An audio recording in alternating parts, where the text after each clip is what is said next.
feeling inspired and hopeful. So this event is a lot about inspiration, which is great. This is our first one without any slides, so I hope you enjoy that. We like to mix it up a little bit. Slides can be great. We'll go back to those next week when we do building soil from the ground up, and that'll feature myself, Juan Alves, and Jess Rubin. Jess Rubin works for, she runs MycoEvolve and the Vermont Myconodes. She's a mushroom geek. I'm a soil geek, and Juan is also a soil geek with a PhD.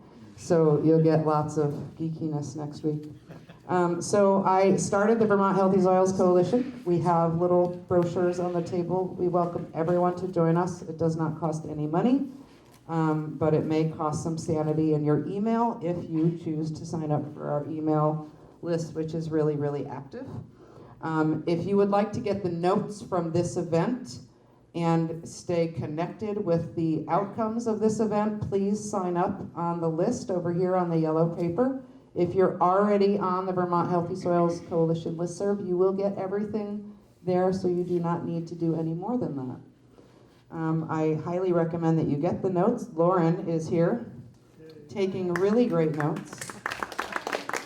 And so what we do is we're keeping track of events over on the table. To this side of the wall, we have a big piece of paper where we want you to list groups that you're a part of, that you want people to know about, including with contact information. We also want to know about any events that are coming up, and we have 3 pages of printed out events that we have collected just in the last 2 events. So there are a lot of really great ways for all of us to be able to connect to existing opportunities in our communities and throughout our state, and that's part of what we want to do at Vermont Healthy Soils Coalition in building the social mycelium to hold our communities together. It is in staying connected and using soil as our model. We have some of these on the table, so take some and tell your friends about it. We're on Facebook. We have a raffle going. If you have not gotten a raffle ticket, please get one. Everyone gets one just for attending. You don't have to give any money. If you give us more than $5, you get extra tickets for every $5 you give us. And you win 7 books, potentially. Somebody wins 7 books on April 24th. Those 7 books are donated by our 4 women author speakers for this series from Vermont and New Hampshire. And I think that is all, except that I want to say behind me here we have our sponsors. We have 23 total sponsors, plus the New England Grassroots Environmental Fund, which have made this event possible. So when you're out in the world, please thank all of those sponsors. I know right in this room right now, we have Soil for Climate, Carl Tiedemann from Soil for Climate. Soil for Climate is one of our sponsors. And Maddie from NOFA Vermont. Maddie is also one of our sponsors. Vermont Healthy Soils Coalition and my business, Grow More Waste Less, are sponsors just because I've given so much of my time to this event. And Vail also. Did I miss anybody in the room representing any of the Upper Valley Food Co-op is another one of our sponsors. So thanks so much. And I want to introduce Maddie Kempner. Maddie Kempner from NOFA Vermont. Maddie and I have had the pleasure of working together over the years, and I love every opportunity I get. And Katherine Oakes, who's a professor over at VLS. And so I'm going to turn it over to you guys. Oh, I'm going to start. You're going to start with a story. I was going to give, yeah. Okay. Yeah, give a quote. We've rehearsed all of this. So I'm all about story. In fact, one of the things that Bill has done in recent years is made a film, which actually in 2 sessions we'll do a little, we're going to do a little short segment from, which is a nice little story that relates to the program we're having. I think it's April 10th. Resilience. Yeah. So this is a quote from David Corton. Some of you may know him. He's a writer. And he says, is it possible that the human future depends upon a new sacred story, a story that gives us reason to care? Could it be a story already embraced by a majority, although it has neither institutional support nor a place in the public conversation? For people generally, their story of the universe and the human role in the universe is their primary source of intelligibility and value. The deepest crises experienced by any society are those moments of change when the story becomes inadequate for meeting the survival demands of the present situation. We live at such a moment. Humanity's current behavior threatens Earth's capacity to support life and relegate more than 1 billion people to lives of destitution. This self-destructive behavior and our seeming inability to change have deep roots in the stories by which we understand the nature and the meaning of our existence. The challenge before us is to create a new civilization based on a story of the origin, nature, and purpose of creation that reflects the fullness of our current human knowledge, a story to guide us to mature relationships with one another and a living earth.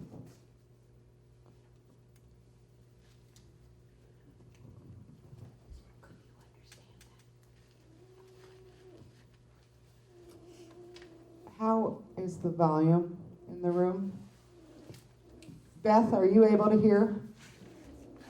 No. I could hear you. I couldn't hear Chris. I want to invite you to come sit here right next to the speaker. And is anybody? Here, why don't I can switch. Okay. Is anybody having trouble hearing, or does it sound muffled at all? It does sound muffled, but It does sound muffled. if you read the lips as they talk. So I think that the key to using this microphone is to hold it about as far away as I am right here. So you're not right up next to it, but you're like, see how it changes here? I don't really need a microphone, but I'm gonna use it anyway. I'd like to switch it over to Maddie and Katherine. I do want to let you know that we had 2 other women that were going to join us for tonight's event, and their names are Sha'an Mouliert and Cheryl Herrick. And Katherine and Maddie and Sha'an and Cheryl and I have had a few meetings. We do these Zoom meetings I've been doing with every panel so that we can talk about what we're going to talk about at these events. And these 4 women have been amazing. It's been really incredible to work with them. Unfortunately, Sha'an and Cheryl were not able to attend, but they seriously shaped not just this event, but the whole series with our conversations. And they sent me with an offering that I'm gonna read to you a little bit later. Thanks, Kat. Bear with me while I dial in the microphone.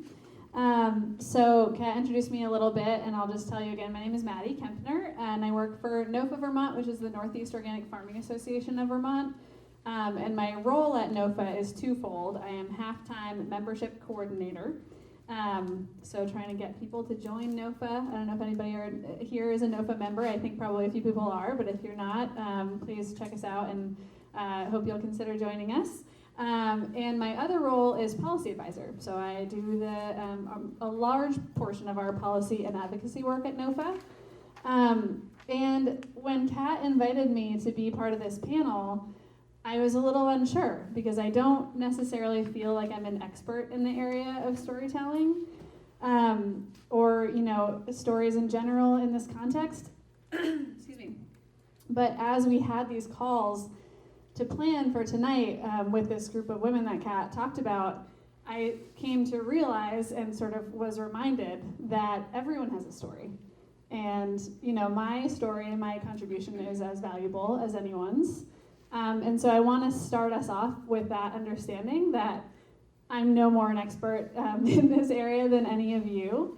And I'm really excited to be here to share what I can and also to listen to everyone else who's here tonight. And I'm really excited we're going to have an opportunity to all hear from each other about how stories impact our lives and this really important work that we're all committing to together.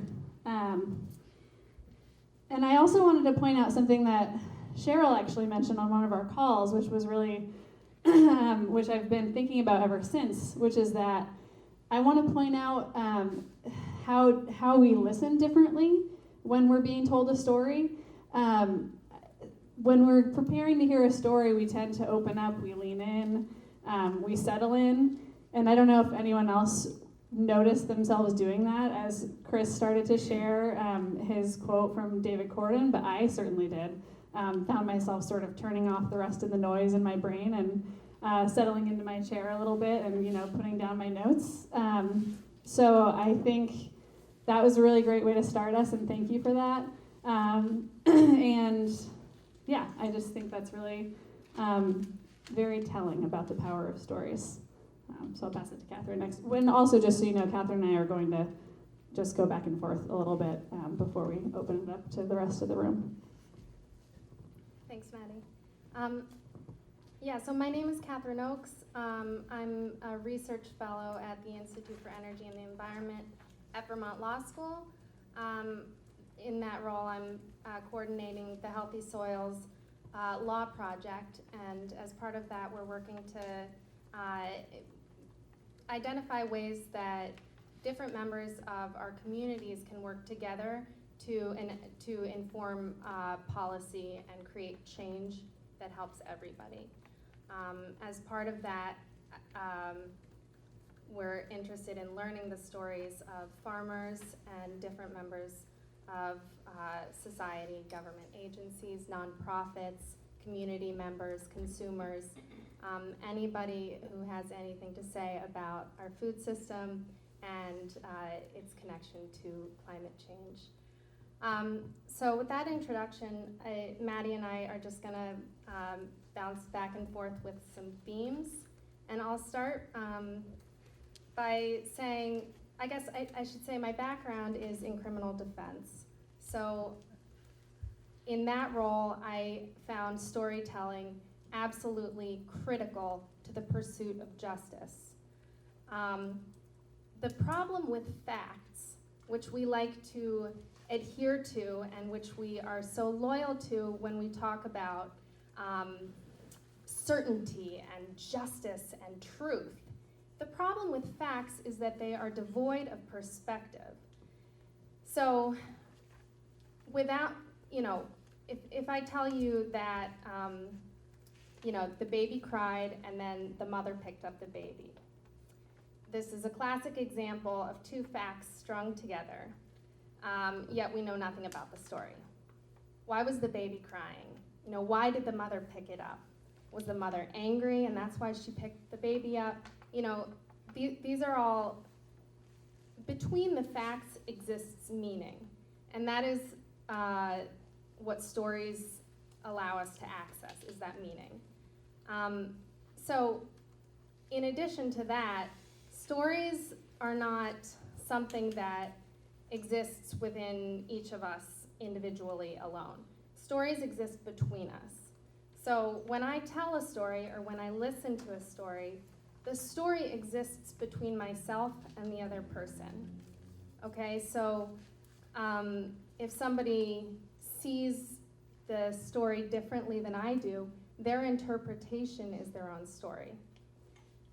So the compiling and contending of narratives and stories together is not only critical to the pursuit of justice as I've experienced it in the law, but also in the way that we come to decisions as a community. And creating that dialogue of stories and combining all of our perspectives together in conversation allows us to identify our shared story. And in so doing, pursue policy that is meaningful and successful. Yeah, so I think one of the things that what came to mind when Kat invited me to be a part of this tonight is how critical I think stories are to making policy change. And as Katherine said about facts and data, they're important. They're really important and they're really useful, but they only get us so far. And I've experienced this time and again while sitting in committee rooms in the legislature advocating on behalf of a particular bill. There are always a number of different people in the room testifying on any given bill. Some people come with a lot of facts and data and studies, and I'll give you an example. So recently, several of us in the room actually have been working on a bill in the legislature around pesticide use and taking really pollinator damaging pesticides called neonicotinoids out of the hands of homeowners. And when I was in the committee room testifying and waiting to testify on that bill, there was a huge variety of people in the room, a lot of beekeepers.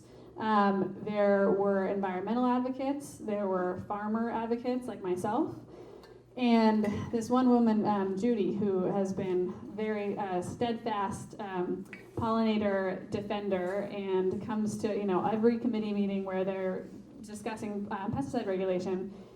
Judy is amazing. She always comes with a literature review of the most recent studies on neonicotinoids and how they impact pollinators negatively. And that is, one part of the story or one part of the approach that's so critical.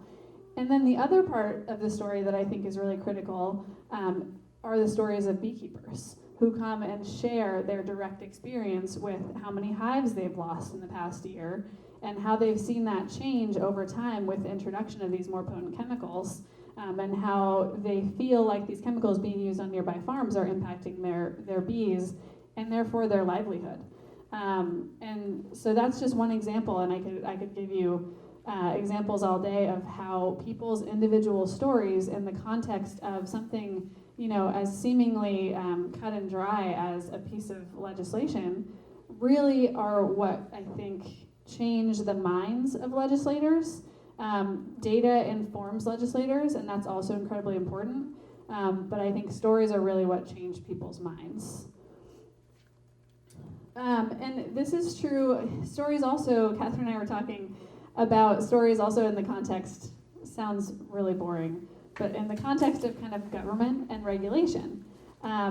It's also really critical. We often think of government as this distant thing that impacts our lives, but that doesn't really receive from us information about how it impacts us. And I thought about this a lot in the context of, I don't know if folks are aware, this is my policy wonk side coming out, but the required agricultural practices are a set of rules that were passed that impact a lot of farmers across the state. And the goal of these RAPs, supposedly, is to help clean up our waterways, which of course is something that everyone wants. But for the Agency of Agriculture to write a regulation that can apply across the diversity and appropriately apply across the diversity of farms, scales, and locations and practices in Vermont with this singular goal is, frankly, I think, maybe impossible to do really well. So while I was participating in that process, advocating for rules that made sense for farmers, and somewhat being frustrated by the kind of one-size-fits-all approach that regulation often has to take, I also really sympathize with these regulators who are trying to make these rules without the full context.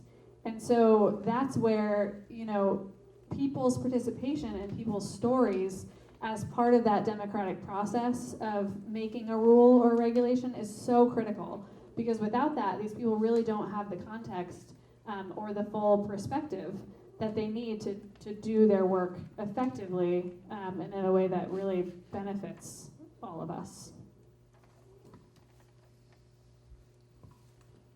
So this is really, we're talking about feedback loops here. So feedback loops are the exchange of stories, cyclically, not linearly. So, as Maddie mentioned, government agencies are made up of people. Yes, they're institutions, and perhaps institutions hold power beyond the sum of the individual parts. But regardless, the person working on developing a rule or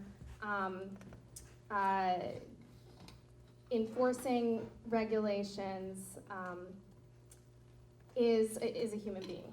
Okay, so this leads into another big point I'd like to make, which is that stories can allow us to shorten the distance between us and come to understand one another's perspectives, where, despite the fact that we may have seemingly nothing in common.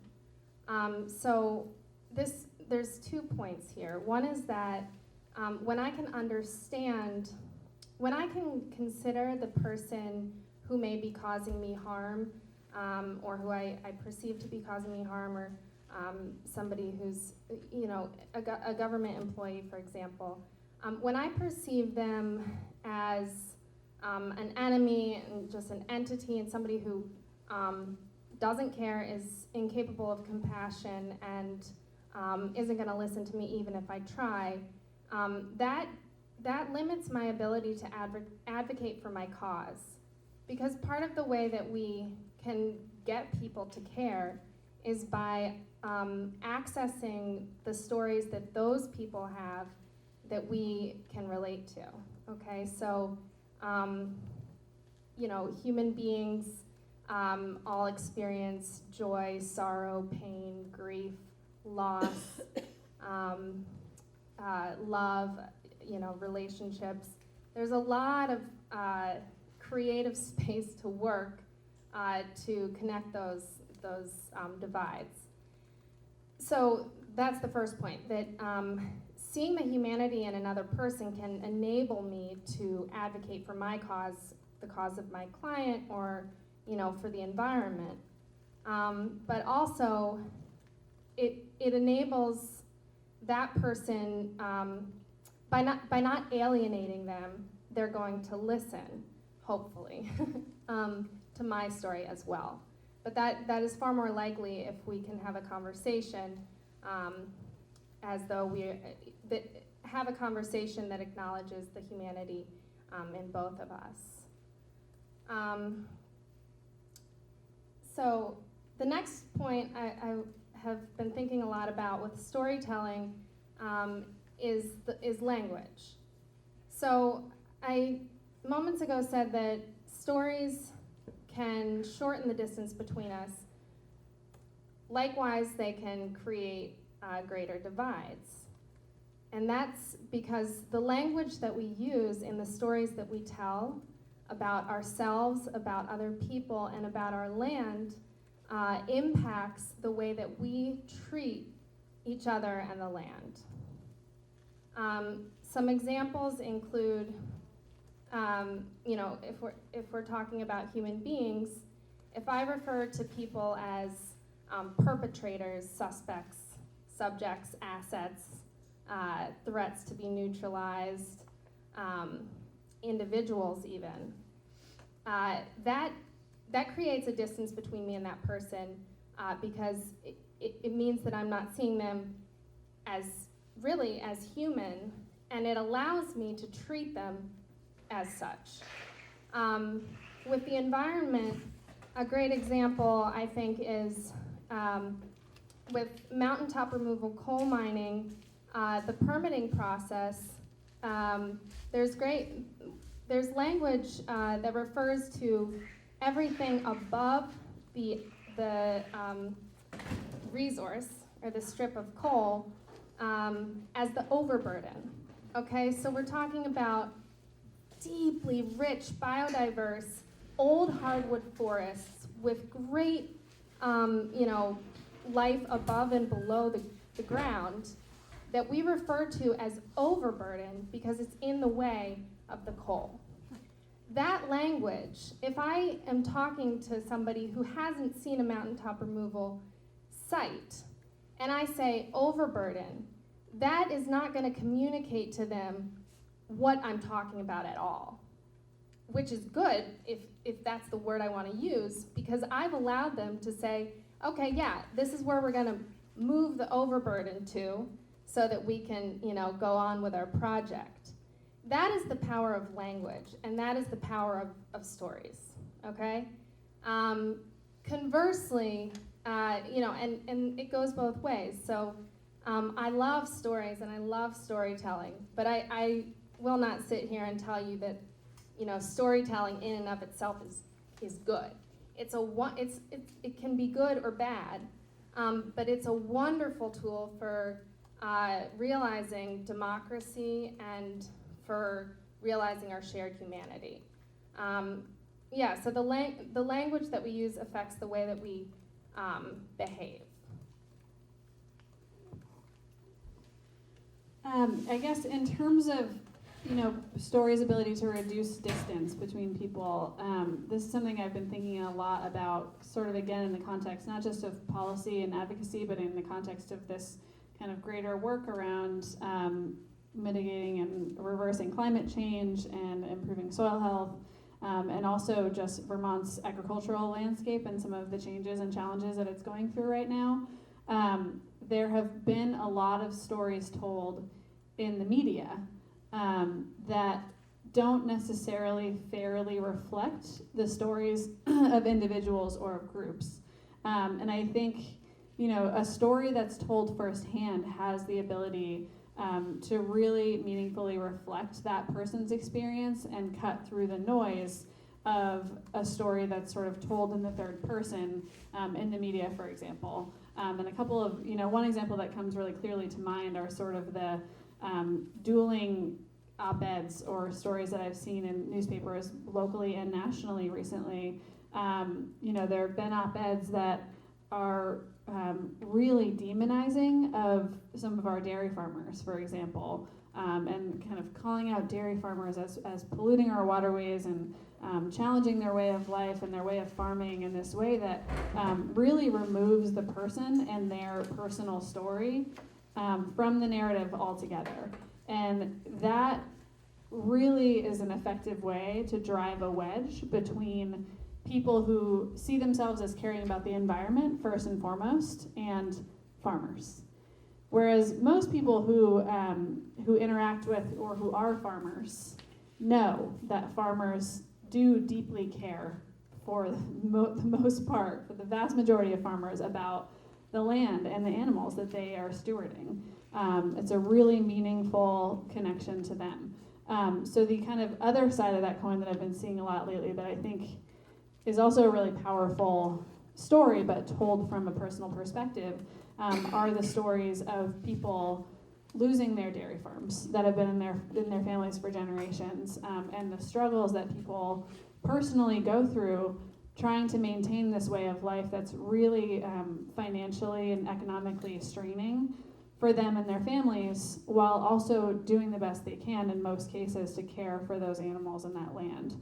And so there's a really stark contrast in my mind when I read kind of an op-ed from someone who may not have as much direct experience with farmers themselves, portraying that group from an outside perspective versus the inside perspective of farmers themselves who are really living that story day to day and can own that. And I think it's really important that we create space in our communities for individuals to tell their own stories, so that their experience and their true, intentions and goals can really be reflected. Because I think at the end of the day, groups that seem like they may not agree on very much, if you project out into the future, especially in the case of Vermont's agricultural landscape and what we all want this state to look like in 50 to 100 years, I think we would have a lot more in common than we would disagree about. And so finding those kind of the heart of our intentions and what we view as important and valuable is a really good way to sort of come together in that bigger context and then work toward the future that we really want to see.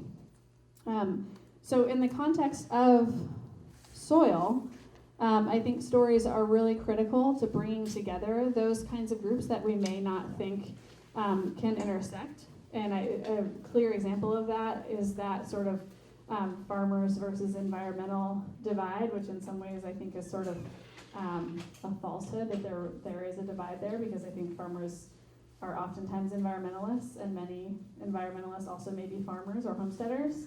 And so one of the goals that NOFA has this year, and I know that we're not alone in this, is hosting on-farm workshops on a few farms around the state who are doing great things in terms of soil health practices, and really inviting environmental advocates who may see themselves or may have in the past seen themselves as kind of pitted against farmers to actually come to those places and be on the land with farmers who are really doing everything they can to innovate in the name of climate change and soil health, so they can really see for themselves and hear those stories firsthand about what farmers are dealing with, what farmers are learning every day about how to steward the land better, and then we can all hopefully come to a better shared understanding of how to respond to the climate emergency that we're all facing together.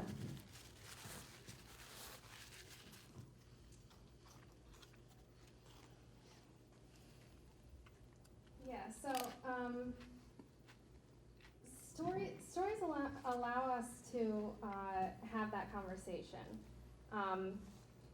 And I'm just thinking, based on what you said, Maddie, how it's so built into the way that we talk in our day-to-day lives, this notion of separation and this versus that, ecologists versus economists. Well, what does the economist say about this? Well, what does the environmentalist say? We assume that different people, because of their primary affiliation or their focus, that they feel a certain way, and on top of that, we assume that that is necessarily in conflict with the way that we or somebody else may feel. So part of a healthy and functioning democratic process is the presence of all of the different perspectives together. And the reason for that is because we're all members of the same citizenry, and our society requires that justice requires it, that all of our voices are heard. And when we adhere to just one narrative alone, or we impose a false narrative, kind of like what you were saying, Maddie, on other people or on places, we've done them a grave injustice. I think this kind of ties back to the problem with facts alone. Data and facts are very important, because they can demonstrate a point. We can see quantified evidence that something is causing a problem that needs to be addressed, for example. However, far more powerful than that data is what really moves us humans, which is the way that we feel.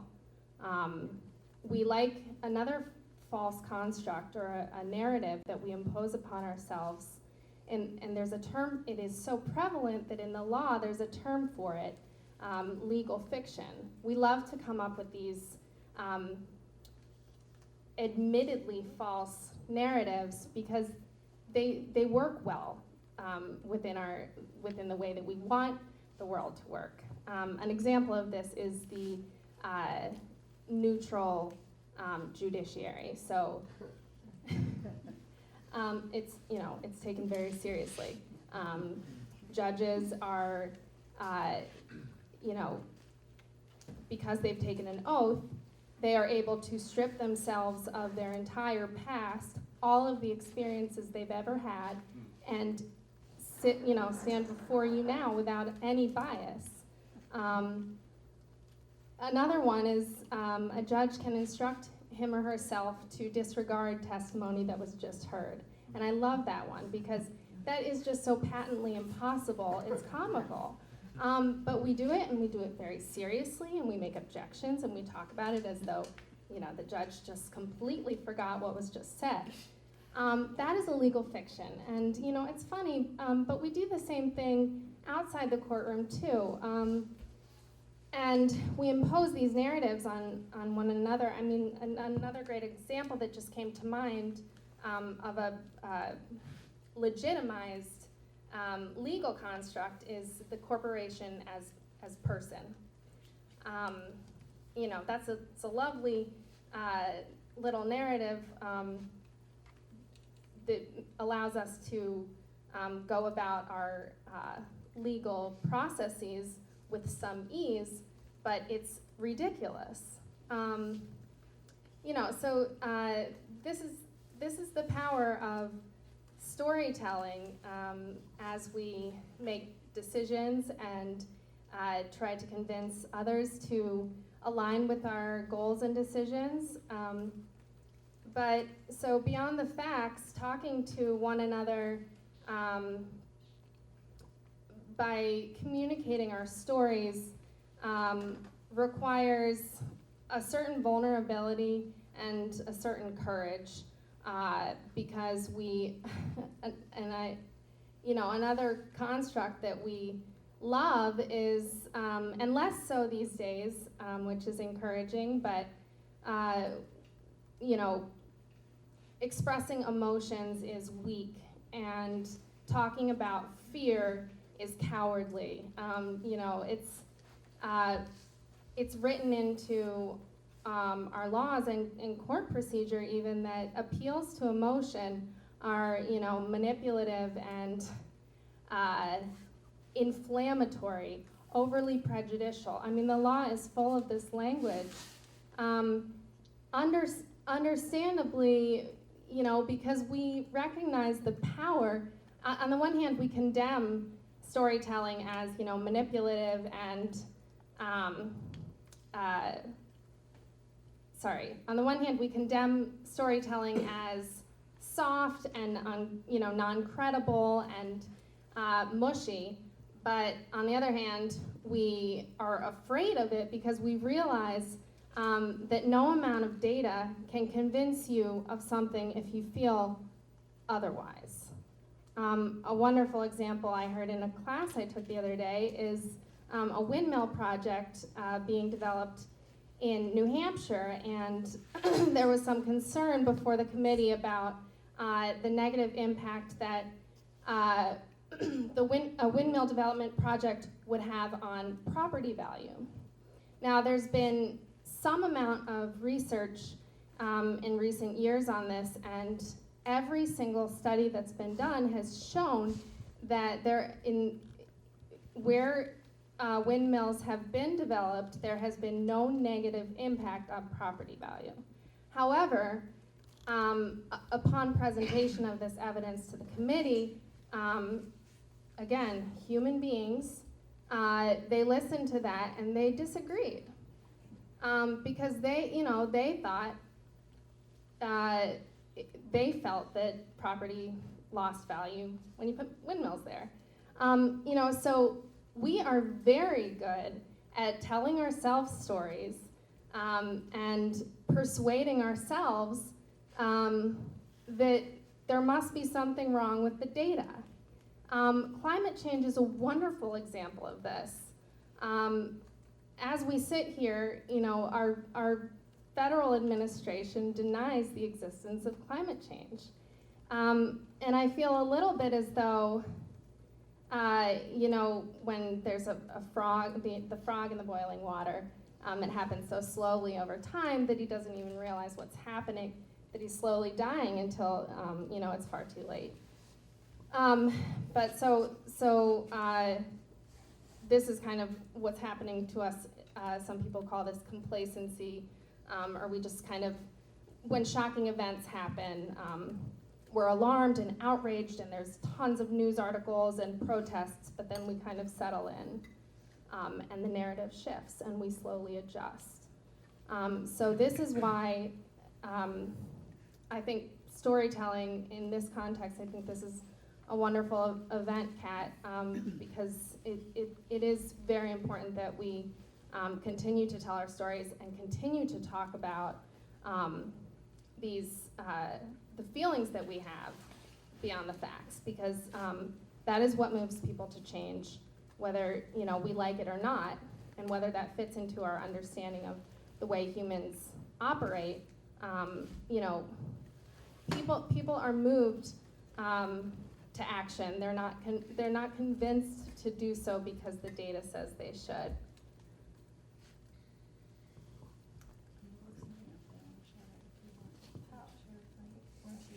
Like I can go forever.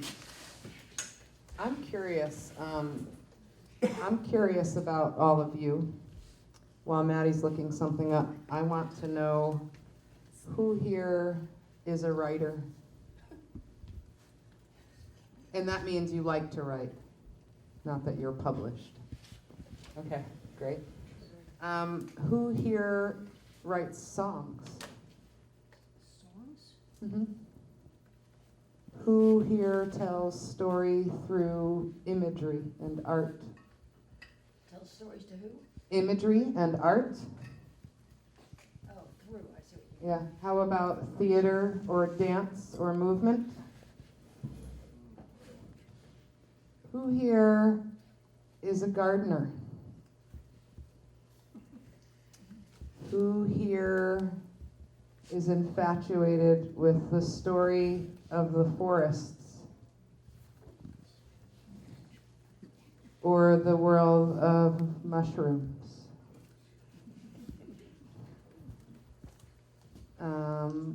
What else can I ask you that I'm curious about? Who here works in the field of law? Who works with municipalities, hospitals, schools? These are all places where I feel like story is incredibly powerful. I don't think there's a single place where it isn't. But while you were talking, those were some of the places that really stood out to me, where I see the need for story to become more of what we do. And the other side of story that you're both encouraging us to do is listening, and listening with presence. And to me, listening with presence means that I'm constantly trying to do this, I'm human too, but trying to stop my thoughts and my reactions for what I'm hearing and just listen. So listening with presence is really, really listening. And I found that the more that I train myself to do that, I am finding different outcomes from all of my relationships, whether it's my doctor or the insurance company or the folks from India on the phone for consolidated communications. Right? Storytelling is really important. I just thought of this while, thank you, Kat. I just thought of this while Katherine was talking, and Kat mentioned this earlier, just in the passing conversation we were having around stories and how they were so often used in, advertising, for example, to call us to a certain action, to get us to buy a product. We use stories in the context of NOFA as a membership organization to try to get people to join. We have been, collecting origin stories, for example, from our board members about how they first got involved with NOFA, so that we can use those to share with others and hopefully inspire people to get involved with us as well. And in terms of climate change, I think the way that we use stories is really important and interesting and complicated, because they're so often, the narrative around climate change is very often, and this is one of the things Kat mentioned earlier, one of fear. And fear, oftentimes stalls people, whereas, hope can inspire people to act. But on the flip side, I also saw this amazing quote from Greta Thunberg, who's a Swedish teenager who's kind of come to the forefront of the climate resistance movement and climate change resistance movement. Was recently nominated for a Nobel Peace Prize, you may have heard, which is very cool. And this quote I saw from her really struck me the other day. She said, "Adults keep saying, we owe it to the young people to give them hope. But I don't want your hope. I don't want you to be hopeful. I want you to panic. I want you to feel the fear I feel every day, and then I want you to act. I want you to act as if your house is on fire, because it is." And that's, I think, one of few messages of fear that actually really made me want to act. Right? Yeah.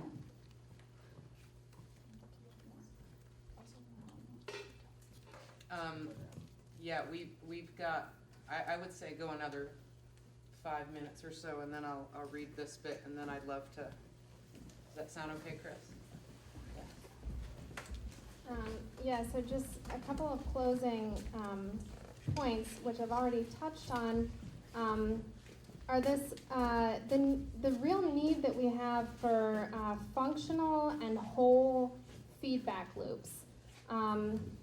And by this I mean, the sharing of stories amongst, from farmers to government agencies, but also conversely, government agencies to farmers.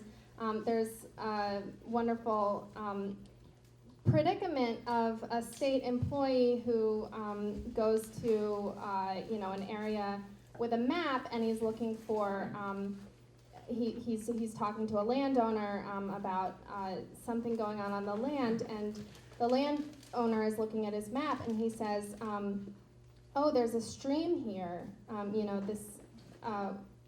That easement can't go through right there. There's a stream." And the state employee looks at his map, and he says, "No, there's no stream here."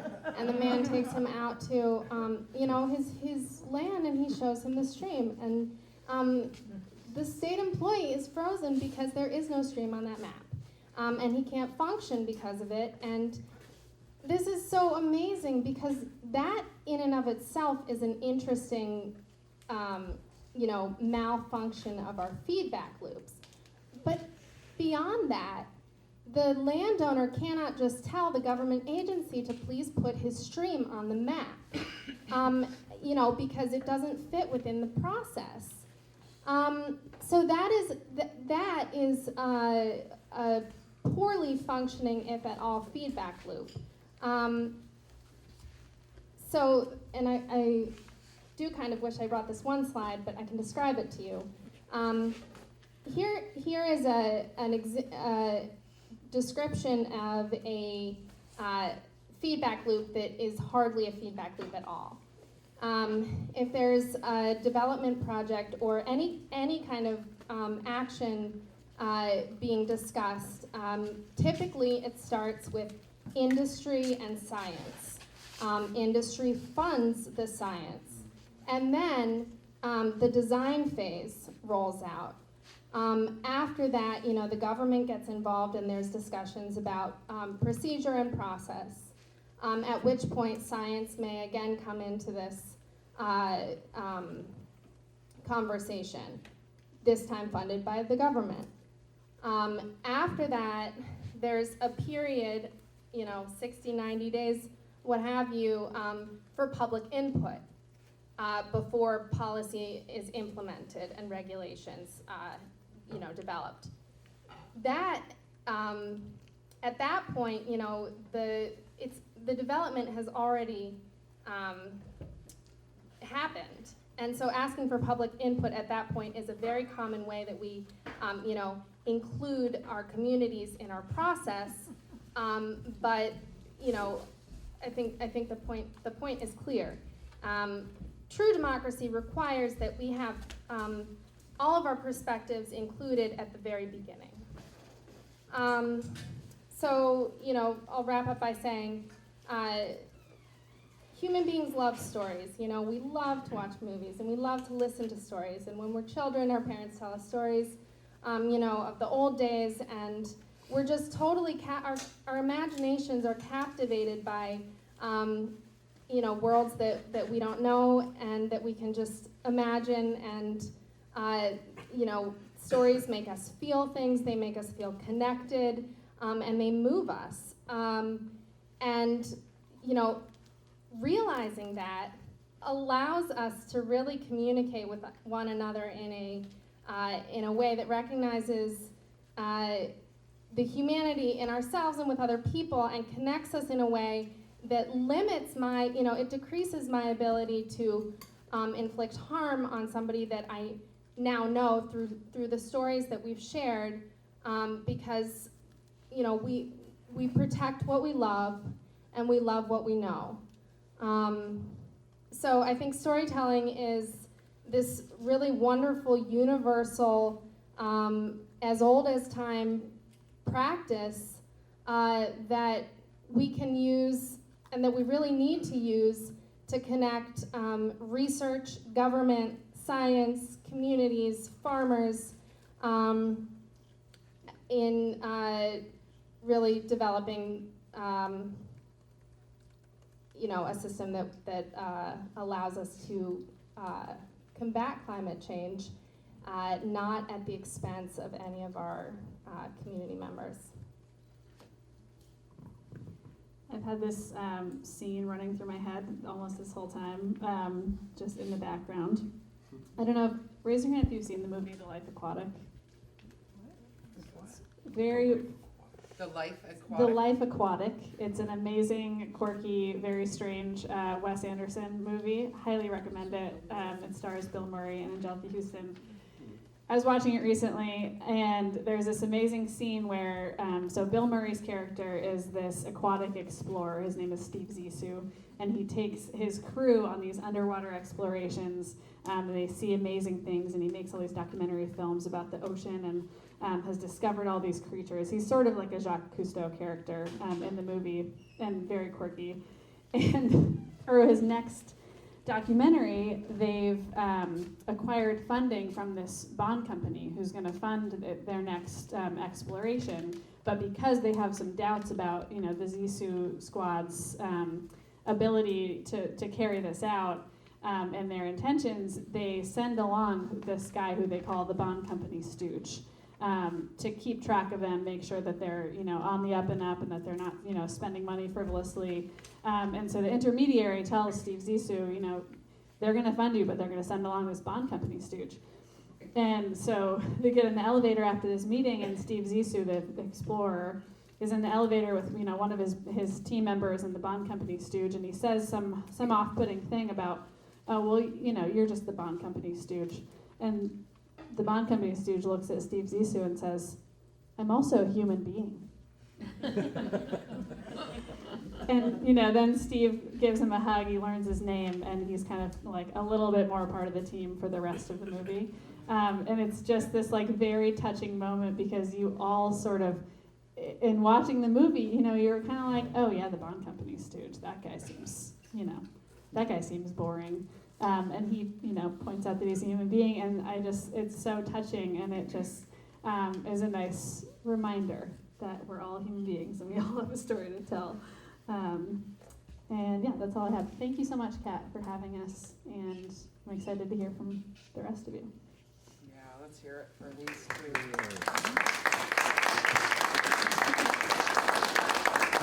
These two women, and the other two who I'm going to read from now, inspire me so much. So this is a piece, and it's just called Offering for Soil Stories Event. This is from Sha'an, Mouliert, and Cheryl Herrick. Sha'an, Mouliert, and Cheryl Herrick wanted to be able to take part tonight and are grateful to Kat for the opportunity, and sorry they were each unable to make it happen. But the topic of how the health of soil, of the earth, is connected to stories and to storytelling is a beautiful and fertile one that excites us both. When we talked about it, we thought about how the words human, humus, soil, not the chickpea hummus, and humility share a root word. Human, humus, humility. And that let us think and wonder about how the act of listening with humility, of being present to complexity and mystery, whether in the soil or in each other's lives, seems like it's got to be a key practice in healing and growing the world. That part about humility seems so important with story. How we might accept an invitation to bear witness to another's truth without assuming that we can never know a complete truth. And how this maybe applies to soil health when we think about farming practices, and how families and communities are seeking to live whole lives in balance with each other and the land. And in the complex landscapes of history and power and privilege and the desire for wholeness. We are living in such interesting and complicated times of awakening and striving. And on some level, it seems like the goals of a just society for human beings and a society in balance with the more than human world are facets of the same gem. And maybe presence and humility are a key part of both. Thank you for the opportunity to share a bit of our thinking and our process. If you're curious about our work together on the Who Farms project or Sha'an's work with the I Am Too Vermont project, or Cheryl's work in the communications at the Center for Sustainable Agriculture, who is another one of our sponsors for this event, feel free to get in touch, and I will make sure that their contact info and the projects that they're working on, I Am Too Vermont, or I Am Vermont Too, and Who Farms project in Vermont, that you get links to those. I also, in the notes, will make sure to send around some links that I've found recently to some really beautiful videos of farms in Vermont. Some are put out by farm.gov, I think, and these are short little stories. Have you seen these? Yeah, I think I have them. They're amazing. They're really amazing. Of Vermont farmers that are really doing a lot of good work for land stewardship and struggle with trying to pay the bills, and also struggle with the public perception that somehow they're not stewards of the land, even though they have been for so many generations. And it's a really beautiful story. There's also another series of beautiful videos about farms on the Real Organic Project website, where they have been taking video. Any farmer who signs up to be a Real Organic Project farm, which is certified at a higher level than, well, it's, yeah, we have to be careful what we say there. They're Real Organic. So in order to get that certification, you get videoed. And so you get a virtual farm tour of each one of these farms. You meet the farmers and you get to see their landscape. And I think it's a really beautiful way for us to try and connect with our food in a marketplace that's becoming more and more confusing. So I would like to pass the mic around. And what I'd like is I would like to know who you are. I think we all need to know each other so that we can continue to build the resilient community that I know we can do. One of the things I love about passing the mic is that we get to find out the incredible people in the room and all of our talents and skills. We have a lot here. We live in a lucky place. I think probably most people are lucky, and there are great people all around them wherever they are. So say who you are, what brought you here, and then I'd like you to either ask a question that may not get answered, because that's really fun to do, or just say a statement. And we have enough time. We may be able to go around twice. And I'm going to ask you to don't hog the mic, because there are a lot of us here, so we want to try and pass it around. But also, please take some time to say what you want, and please hold the mic like that, right? We'll let you know if we can't hear you.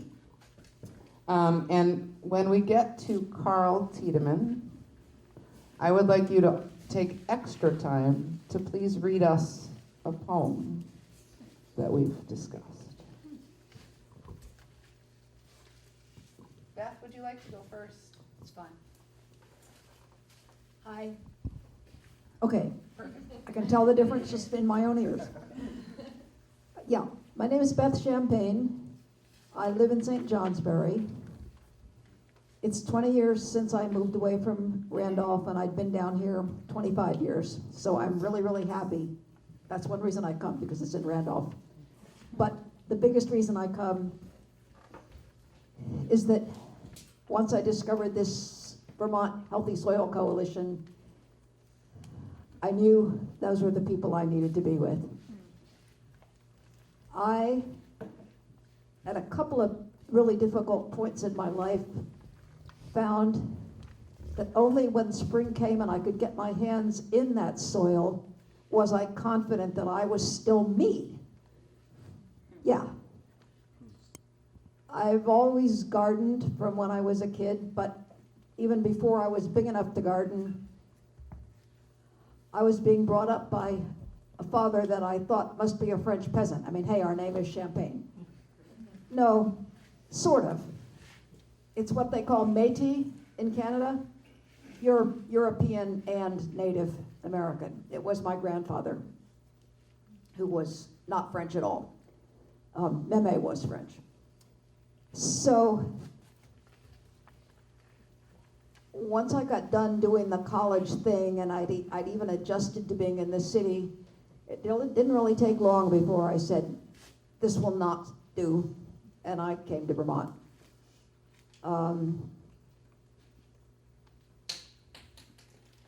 I just wish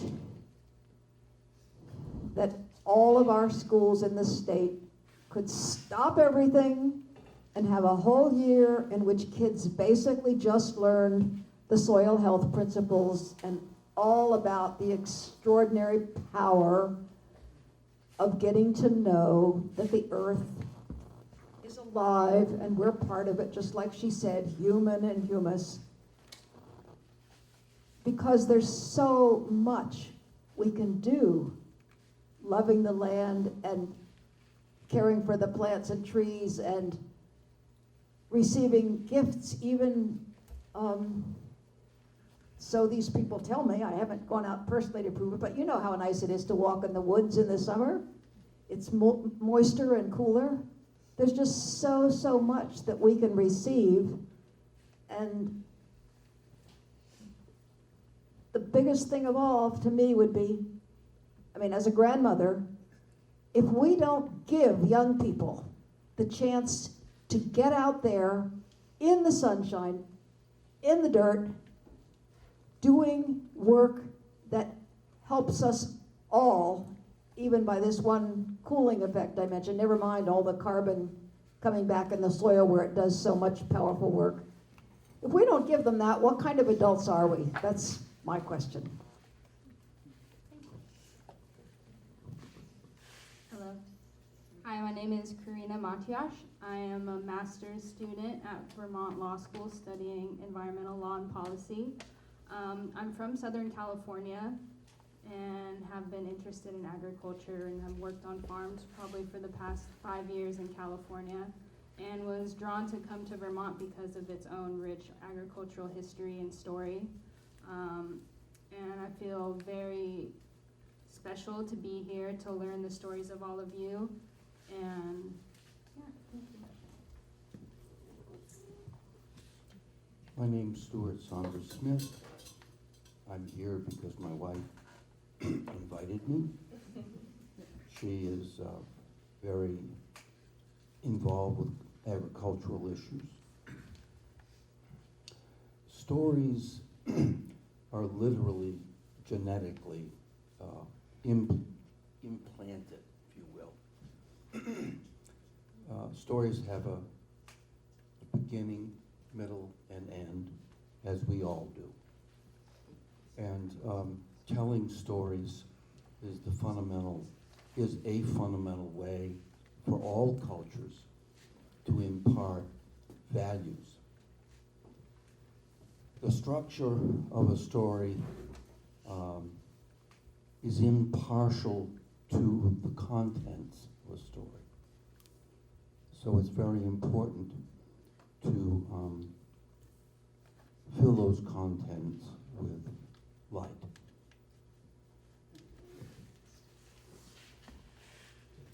Hi, I'm Sylvia Smith from South Stratford. Is this in a good spot?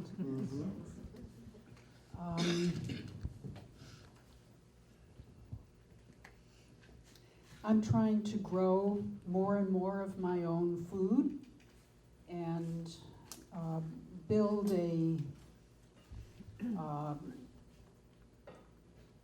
I don't know what to call it, build a place that is resilient and friendly to plants and animals and people. I have a little story about trees. I used to live in Baltimore, Maryland. And Baltimore is a very large city. There's a lot of poverty. There are many areas of the city where you can go for blocks and not see a single plant. No trees, no grass coming up out of the sidewalk, no plants of any kind. These areas are hard to live in. Lots of crime. And someone had the bright idea, well, why don't we plant trees? So they planted trees along the sidewalks, and the crime rate went way down. Nothing else changed except the presence of trees in the neighborhood. So I take this to mean that trees and plants do much more for us than just things that you can list. There is some other thing that we need. We need to be involved with trees especially.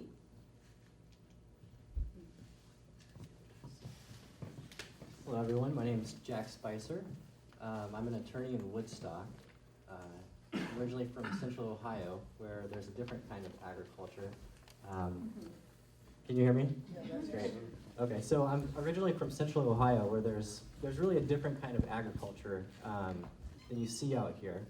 A lot of flatter land with lots of row crops. So when I moved out here for law school, I really fell in love with this area. In particular just because of the people and the stories here, but also just because of the agricultural practices. It just kind of astounded me that there are so many CSAs, which is something I hadn't even heard of back in Ohio. But I learned about this series because I was recently appointed to the Community Resilience Organization of Hartford, which is a recent sponsor of this series. And I thought, well, this sounds like a good one to go to. So I picked this particular talk. Thank you. Hi, I'm Genevieve Byrne. I'm also part of the Vermont Law School contingent here. I work with Katherine in the Energy Institute, where I'm a staff attorney working with clinical students on particularly renewable energy projects, but our focus is also on the impact of those projects on agriculture and farmland and getting agricultural participants to be able to participate as well in kind of the renewable energy revolution. I have maybe three very short stories. The first is what brought me into my interest in agriculture and community building, which is when I was living in Northampton, Massachusetts. I was sort of looking around for things to do, and the organization Grow Food Northampton had just organized itself to purchase the single largest contiguous parcel of land that was left over in downtown that was about to be sold off for development. And this group of community members organized within 6 months and raised $600,000 in that time to then purchase that piece of property, start a nonprofit, and lease that property out to local farmers and create a community farm. And I did some canvassing for them, and the very first door I knocked on for fundraising wrote me $1,000 check to support this project, which gave me a fairy tale story of how easy it might be to raise money for community-based agriculture. But what a fairy tale that was, because they're still thriving today with a community farm right in downtown. The second is about the word NIMBY, or not in my backyard, which I think is in a lot of ways a derogatory word that we use for people that want to participate in the public process that Katherine mentioned when we have development projects and we open it up for public comment. When people in fact exercise their right to comment, they are often called NIMBYs, or people that do not want that in their backyard. I think that is a story that we tell to undermine very valid concerns of people that want to comment on development projects, even good renewable energy projects. And so I'm trying to remove that word from sort of the community vocabulary. I think the other story that we tell, though, and that is sometimes told by these NIMBYs, is that renewable energy is ugly or has an impact on aesthetics or has an impact on tourism. These are stories that we tell. We just as we decide standards of beauty in all kinds of realms, we decide that windmills or solar panels are somehow objectionable because of the way that they look. And that is another story that I would like to sort of remove from our vocabulary. I think that renewable energy and working to mitigate climate change is a beautiful thing and something I'd like to be supported as such.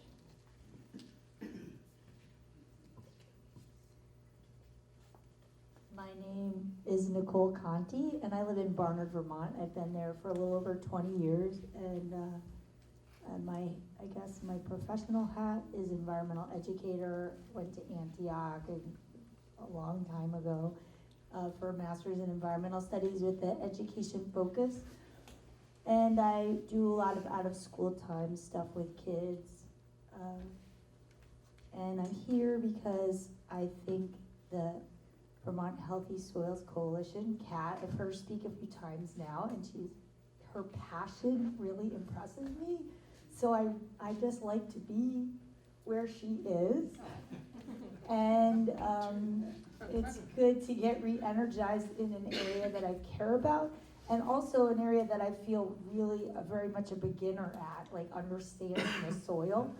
Even though I have this environmental studies degree, there's so much to know, and we're learning all the time. And I'm a mom of a teenager, so my focus really hasn't been on continuing my education in a lot of these areas. So this is neat to be here. And also Vail too, I've been really impressed with Vail's work. So those are two organizations that I've gotten on their listservs in the last year. Also, the theme of stories really was interesting to me, and I just thank you for your sharing and reminding me, because I took a storytelling class at Antioch, and I think I have tried to think about storytelling in education, and I haven't used it extensively in any kind of, I mean, I'm sure I use it informally, but I've tried to use it more formally, and it's not always easy to figure out the best way to incorporate story and storytelling in education. So I guess that's my question for myself, is how I can do more of that at my summer camps and things like that. I mean, you sit around and you talk, or at sleepaway camps there's more storytelling because you have more time. And I work with really little kids, and they love to tell stories. and just chat, but how can maybe I sometimes ask the right questions or get them to ask the right questions to get everybody learning more together.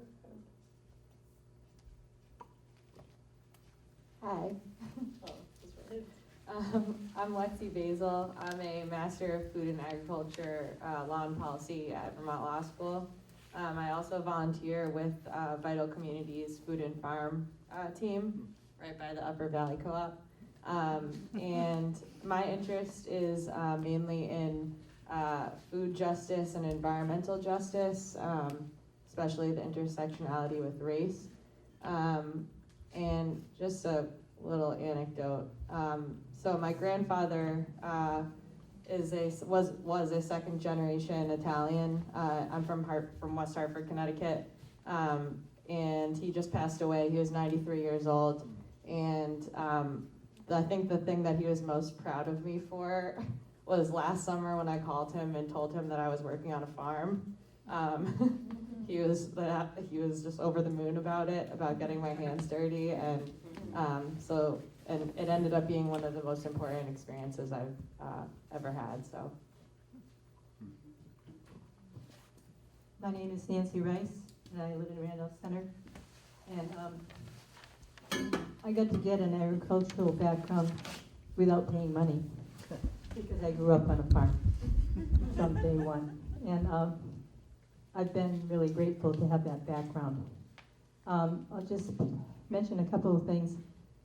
I have a friend who came, I think last week, to this program, which I wasn't at, and she's a farmer, and she said, I don't think she mentioned this because she's kind of shy, but she said, they're talking about all the farmers making pollution into Lake Champlain, but what about all those homeowners that use poison on their lawns and so forth? And I thought, yeah, do they think about that? I remember going into the hardware store 20 years ago, and there was, this thing was a 2,4-D in regular lawn things. I was appalled. The other thing I'll just mention is you mentioned the stream that wasn't on the map. Well, a few years ago, about 8 years ago, our daughter and her family moved to Eastern Mass. And so usually I like to try to orient myself. Where's north and south and so forth? Where's the sun come up and go down? But behind their house was this body of water. So I looked on the map and it wasn't there. Neither was the one a little further up. And I thought, what's the matter with this map? Well, I think it was a man-made pond, probably. Because then I got to thinking, we used to go down to visit my in-laws in southern Vermont for about 40 years, and we'd go 6 times a year. And we'd pass this body of water, and a couple of times we stopped and had a picnic there. And then a few years ago, I noticed, it's not there anymore. And so it had all filled in. I forget that term, but there's a word for how that natural progression works with ponds. So I could relate to your story of no map there, but the map is just a man-made thing. So. Hi, my name's Travis. I'm originally from Minnesota. I've been out here in Vermont for the last couple of years studying soil ecology. I'm here because I'm trying to become a better soil storyteller myself. One of my goals is I'm going back to North Dakota to study commercial agriculture to help.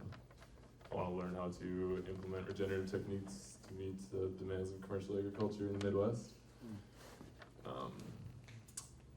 So one of the questions I guess I would have is, these conversations are really inspiring, but are they happening fast enough to get out to the mass and to really make a change with these large systems that we're having?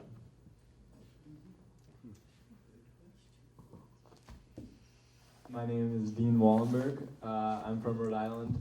I've lived in Vermont for only 2 years now, and I actually didn't even know this was the storytelling part of this class when I got here, which it's kind of cool because I moved to Vermont to work with a group called the Valhalla Movement out of Montreal, and they kind of, their whole thing is they are environmental storytellers. They're kind of trying to make sustainability cool. They're like big in the social media world and all that. And then I also, one of my own projects is a group of friends and I, we kind of wanted to bring like the ideas of art. And there's a lot of like struggling artists out there who really are want to change and help tell their story, but also tell their story in a way that helps the world ecologically as well. And I think there's kind of like it's hard for them to physically do. So so me and my friends created a group that's kind of trying to bridge that gap called the Wicked Collective. And so I guess my question for everybody here would be, how can we empower folks with less means to be able to participate in the change that they want to see in the world? I'm Laurel from Portland. I'm the first of refugees from Long Island, a petroleum refugee. I expect there'll be climate refugees following me. And I'm wondering how many people have heard of Jem Bendel or have read anything. Not very many. Okay, well, there's a concept he has of something called deep adaptation, with the assumption that we are not going to preserve our economic system, and that climate collapse could happen within the next 5 years, and it's much easier for me to accept that and actually welcome it because I have had to give up petroleum in my life. I had to give up my house, my clothing, my books, my computer, my livelihood, fled Long Island and came to Vermont, and I've never been happier in my life, living on very little money. And in the interest of time, I probably better pass the mic here. My name's Greg.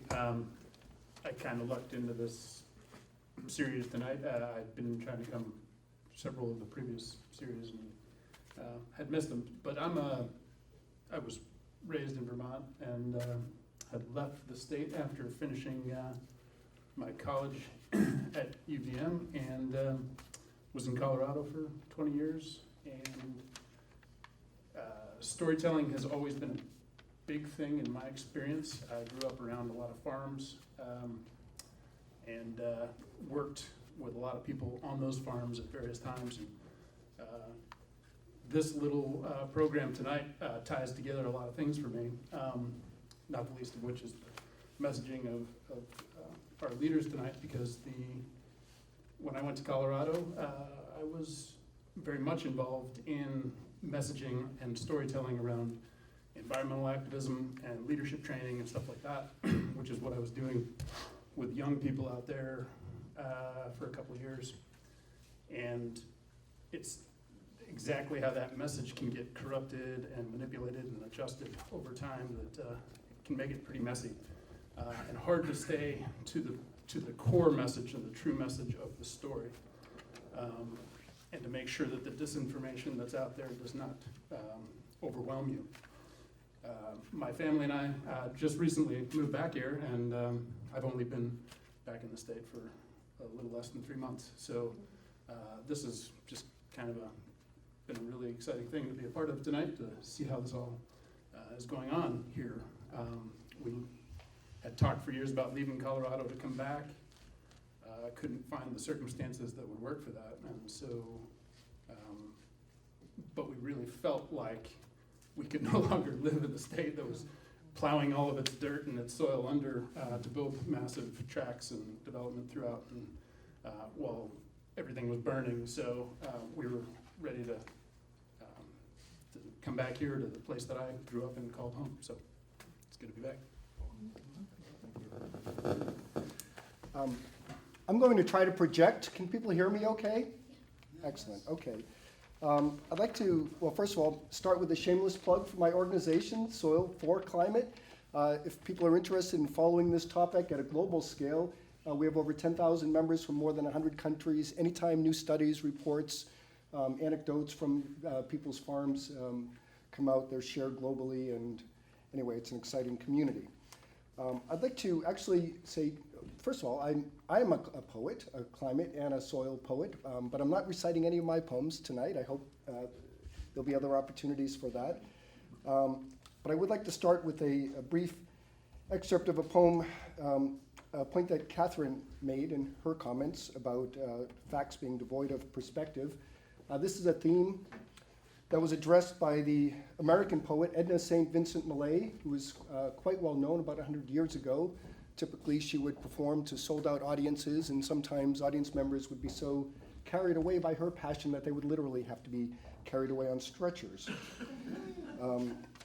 This is from her poem Huntsman, Wet Quarry, 1928, Edna St. Vincent, I'm sorry, 1939, Edna St. Vincent Millay, who wrote, "Upon this gifted age, in its dark hours, rains from the sky a meteoric shower of facts.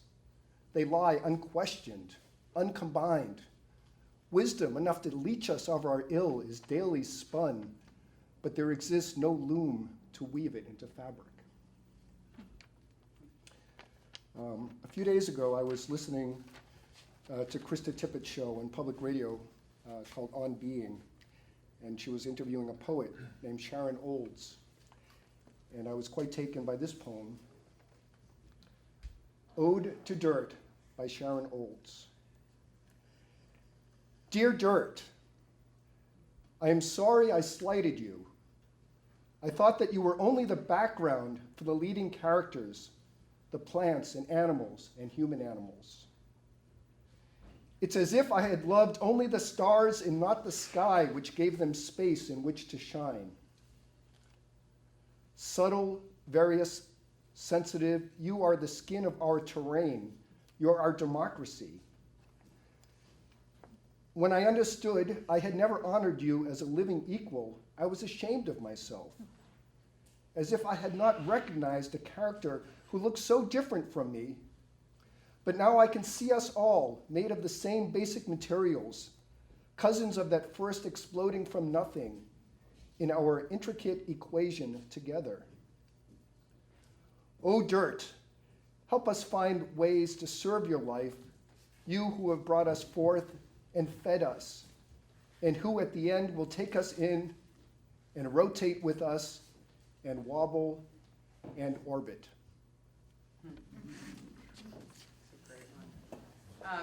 I just want to acknowledge that it is 8:30, which is the time we said we'd end.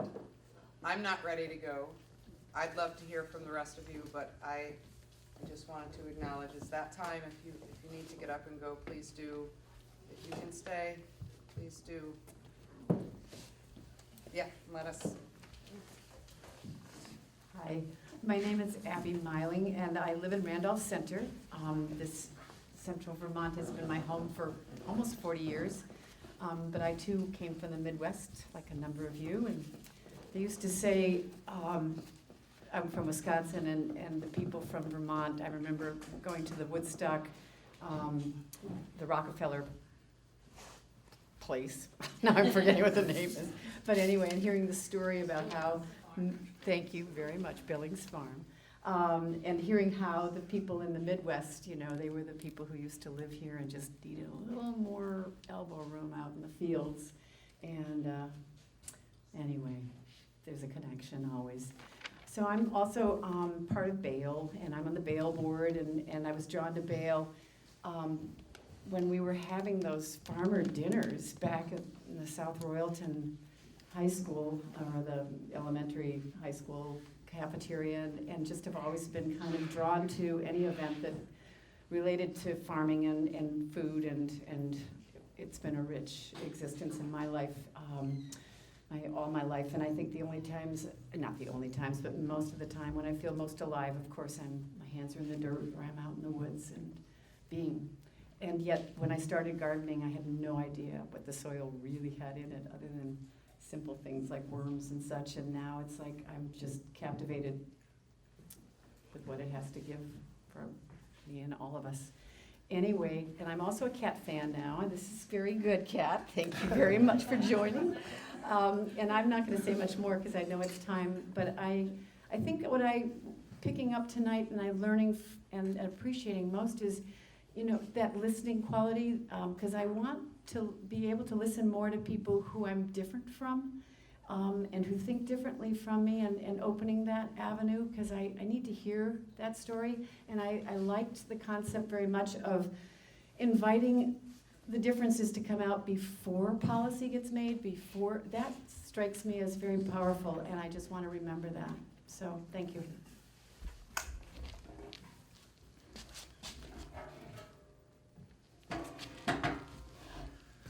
Hi, coming a little closer and join the group. I'm David, a longtime resident here in Randolph. And I was late for tonight's gathering for two reasons. One, I was providing care for my 18-month-old granddaughter. And second, when I thought I actually was on my way to get here, I got stopped completely in my tracks by watching the rising of the super full spring moon over Randolph Center this evening. My goodness. So the word for my story today is newness. Seeing the world through the newness of a child's beginner's mind. We spent time this afternoon, a sunny afternoon, out on the porch playing with seeds. And Kaya was enthralled with just picking up seeds and letting them run through her fingers and moving them from container to container. I think she could have spent most of the afternoon doing that, but then it got to be time for lunch. Later in the day, as we were outside again, she stooped down and picked up an open pine cone that was finally getting revealed as the snow pulled away. And she held that all the way home. And as we went up the steps to her house, to my daughter's house, lo and behold, Kaya already has a little pine cone collection going. So in addition to that. But also in terms of newness being the word for my story, was the newness of the spring supermoon rising and reminding us, despite all our confusion, yet again, we are blessed with the coming of another spring.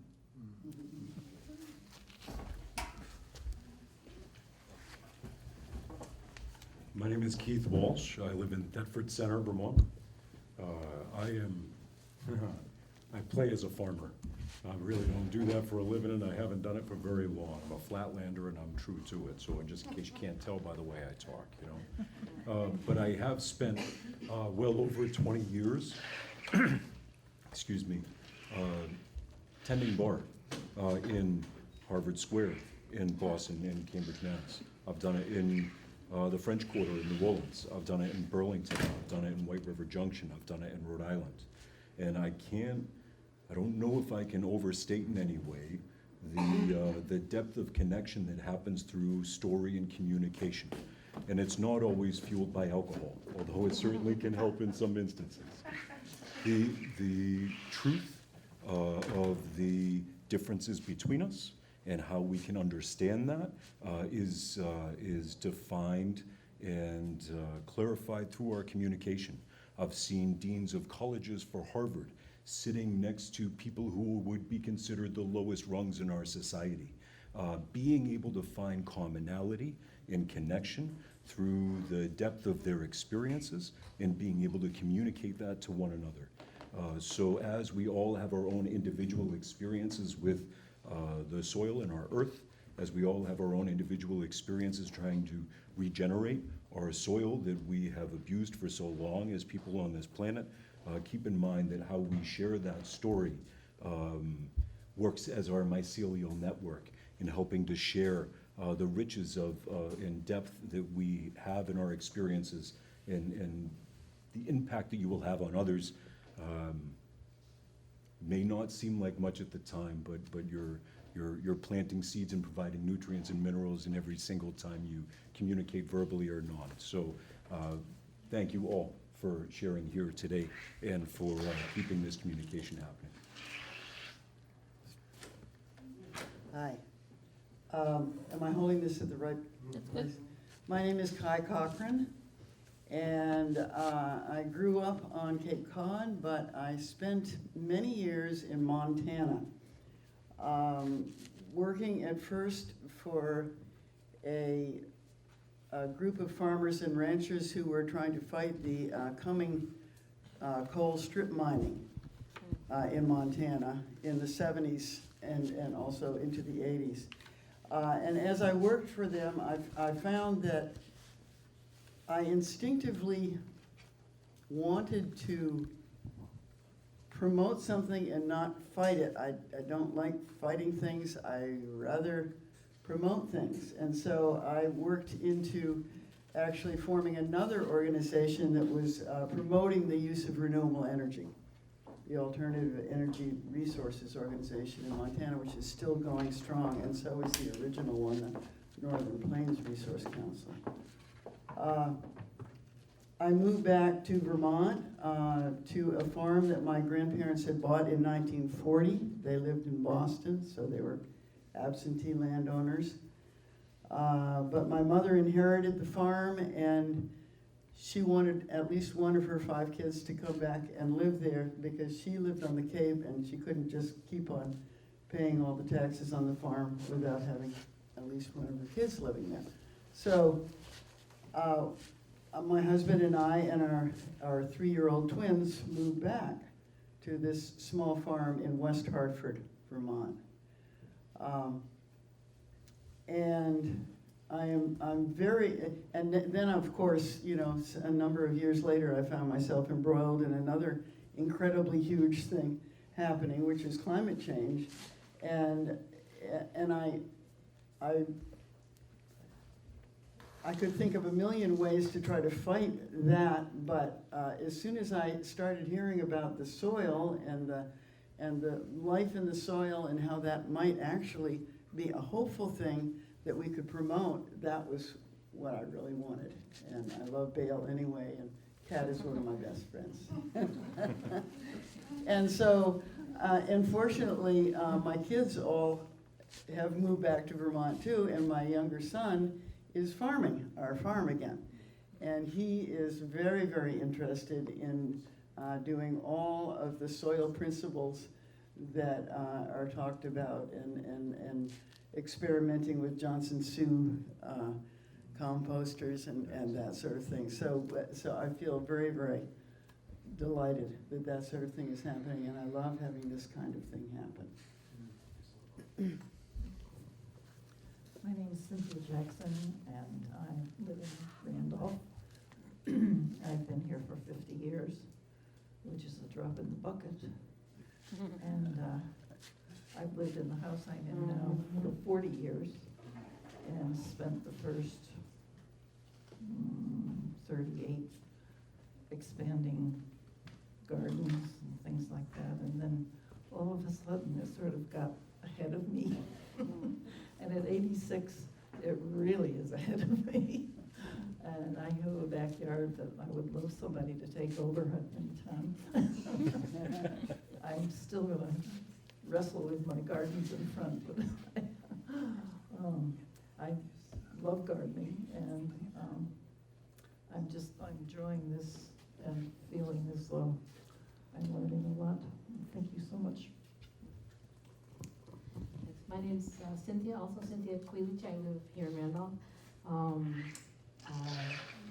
couple years back was involved with the Exit 4 group. I think a couple other members are here, and I'm looking forward to working with the offshoot of that, which is going to be the Randolph Community Orchard where we actually have done something similar to what I think her name is Genevieve, I'm not sure if she's still here, was talking about having a public resource where, in this case, it's an orchard that will be trying to put up along the kind of regenerative agriculture lines. Well, you know, it's slow, it's just starting out, nothing's happened yet, but that's the path that we are going down. And just personally also interested in any kind of regenerative soil topics, and that's how I'm here, so thanks. Hi, my name is Tammy Jo, or Joe as all my grandchildren call me, because I'm all about the kids and that's what I do. I teach the kids as much as I can, as much as I know, and I encourage them to learn more and stuff. They're all under the age of 7 right now, but they're all up and coming, and you know they have a lot of curiosity. And when I take care of my grandchildren, I bring them outside. And it's the main thing that I do. I take them in the woods. I take them everywhere where they can learn about the earth and whatever. So that's my function right now. So the more I learn, the more I can help them learn. That's the way I look at it. So, and I'm a Vermonter, mostly. I've moved away a few times, but I keep coming back, and I think I'm going to stay. So, okay. Hi, I'm Lauren. I've been here, there, and everywhere, and I think this past year has been a really big year for me in terms of getting angry at the world and trying to reconcile that with doing something about it. And so I like coming to these events because people here want to solve issues and overthrow the way we all think, and I think hearing today how storytelling can contribute to that is really informative, to say the least. My name is Kep. Lived in Vermont for about 30 years and raised my kids here. And my eldest son, Ross, fell in love with a Kiwi woman and moved to New Zealand. And the first time I went to visit them, I was absolutely certain that I was going to fall in love with New Zealand and never want to come back to Vermont. But I didn't. I can't imagine living anywhere else. And I think part of that is represented here tonight. I just love the way we respect one another, even though we come from different backgrounds and whatnot. And I just really appreciate this kind of a forum. And so thank you, presenters, for making this happen. And I also want to say I can't wait for the geeky part about soil science. Next week. I'm very excited about that. My name is Chris White. I guess I'm here. I walked into the bail office completely unannounced, and Chris and Abby were very receptive. I am endeavoring to start a farm. I've previously worked in digital storytelling, so both soil and storytelling are very applicable to like my current situation. So yeah, couldn't have been luckier to meet all of you, and that's it. Am I supposed to ask a question? What are you thinking? Yeah. No, this is so inspiring to be here and talk with all of you, and I really appreciate you having me come share my thoughts, Kat. I do want to just give a little invitation to all of you to, there's a flyer over on the table, and as part of the Healthy Soils Law Project, I'm working to develop a community engagement piece because I really deeply am interested in learning all of the stories that inform the way that we live and interact with one another. And as a lawyer, I'm interested in learning how that can, how those can come together to help us identify really strong feedback loops and policies that will allow us to work together to steward our environment and support one another. So if anybody's interested, I'm not quite ready to do interviews yet, but we'll be starting in May. And I'm interested in hearing from anybody who has anything to say about the ways that governments can work with farmers and land managers to support the ways in which people are stewarding the environment and increase, our overall collective stewardship. And I don't have any questions, but I guess I did have one.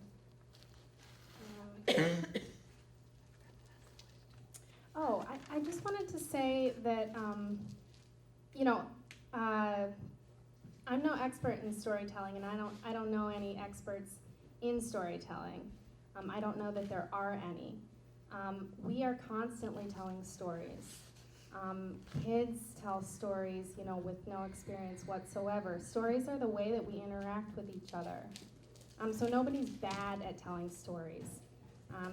Sure, maybe somebody doesn't captivate our attention the same way somebody else's story might, but that doesn't mean that person is less of a storyteller. A lot of us may feel we have stories to share, but don't know how to share them. And that's form, that's not content. I think it's really important to remember that stories are communication, and there are ways for us to connect, and nobody should be afraid to tell their story. I think it's a really important. It may seem small, but I think it's a really important point to make. In my past experience as a public defender, I was constantly, working to convince not only people to listen, but to convince other people that their stories were worth sharing. And it's an amazing thing to see somebody stand beside you and feel that their story is important, to hear them share it, and then to see what happens when people are moved by it. It's a powerful thing, and it should not be, it shouldn't be diminished. Facts are devoid of perspective, but they also they cannot tell the full story. It's impossible, because the way that we experience things, that's the story, and the meaning that we derive individually and together is the story. I don't know if any of you have ever experienced, if you share something that happened to you or that you experience just day to day, and you're surprised by the reaction that you get. Somebody may say, "Oh my gosh, that's amazing! I can't believe that happened to you. That's horrifying. That's terrible." And you're thinking, "Oh my gosh, I didn't think it was so bad." That is perspective. Gosh, maybe I should be mad. That is participation. And that is where the storytelling comes alive and allows us to really, connect with one another. It allows our own perspectives to evolve. And it allows us to see our story within one another. And I love what somebody said about getting to know the soil. I come from Philadelphia, where much like any part of Baltimore, you can go blocks without seeing any kind of life. It's almost as though our cities have become dead zones, and kids grow up not knowing soil and not knowing that food comes from somewhere other than the grocery store, and not being able to recognize good healthy food versus something manufactured. And if there is soil, it's most likely toxic. And that is the soil that some kids play in, and that is their experience of dirt. And that's a great tragedy. I think that we can really use storytelling and also, just recognizing that getting to know something allows us to really love it and protect it and care for it. It's true for people, and it is just as true for our environment. So yeah, thanks for having me. I'm gonna stop talking now.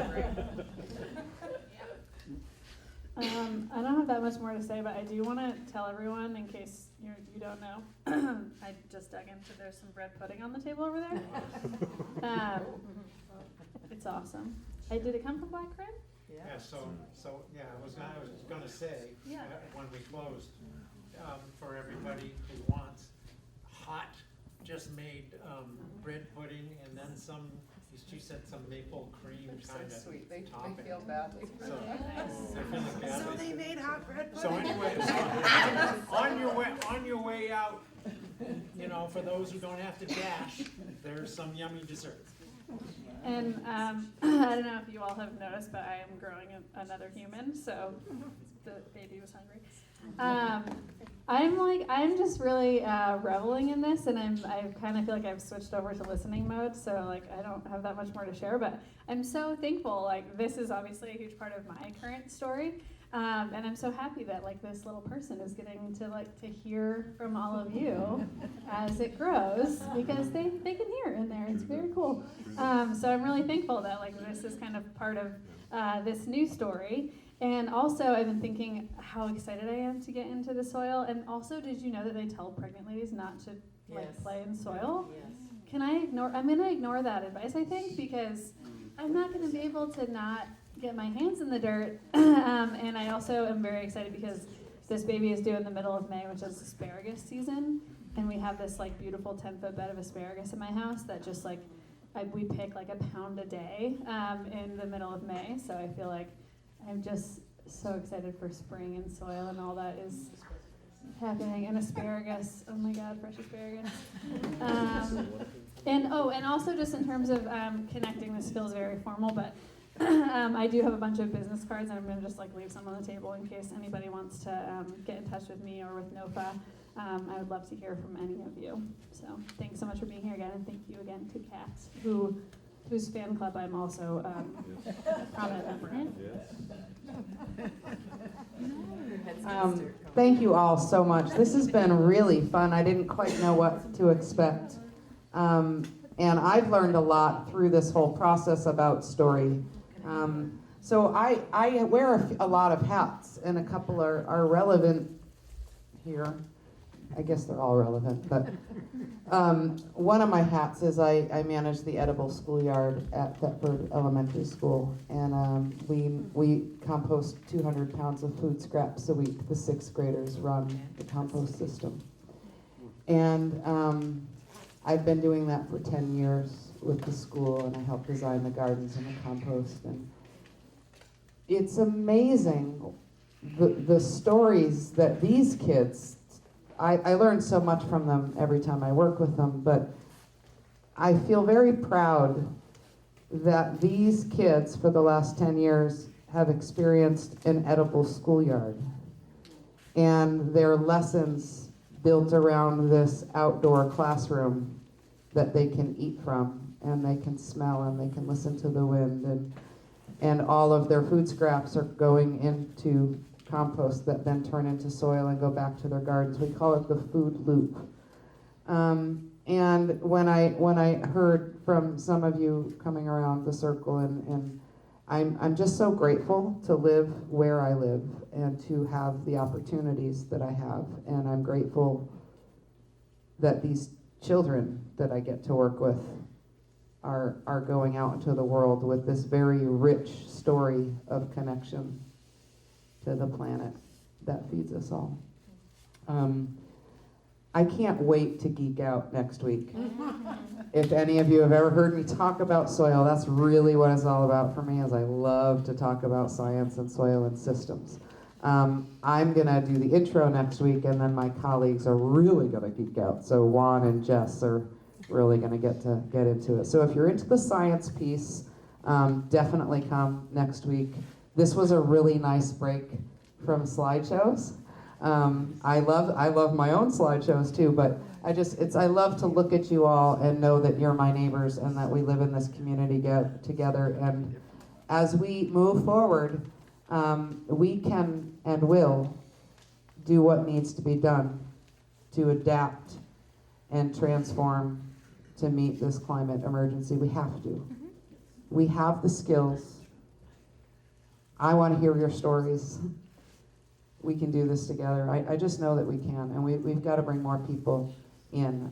So I said at the beginning, Chris and I have decided now that May 8th or 9th, it's a Wednesday that week. It'll be here. Well, actually, we have to ask.